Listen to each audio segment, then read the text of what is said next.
ఇప్పుడు ప్రతికూల పరిస్థితి భారత్కి, దీన్ని అనుకూలంగా మలుచుకుంటే ఇంకా అద్భుతంగా ఉంటది.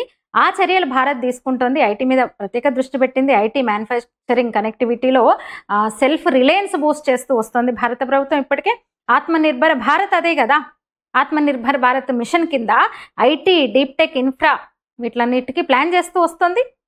అంటే H1B రిస్ట్రిక్షన్స్తో ఈ నేపథ్యంలో మరింతగా అంటే ఒక టాలెంట్ రిటెన్షన్ అట్లాగే డొమెస్టిక్ ఇన్వెస్ట్మెంట్స్ను పెంచే అవకాశం ఉంది.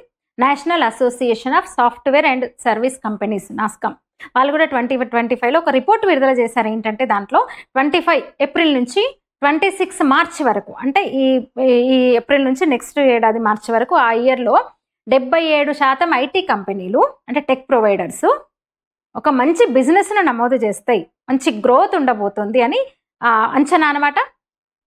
ఏదో మునుపటి ఏడాది కంటే ఎక్కువ అంట ఇది. మరి ఎందుకు అంటే ముఖ్యంగా ఇప్పుడంతా ఆర్టిఫిషియల్ ఇంటెలిజెన్స్, దీనివల్ల డిమాండ్ పెరుగుతోంది, ఐటీలో జాబ్స్ పెరుగుతాయి, బిజినెస్ పెరుగుతుంది.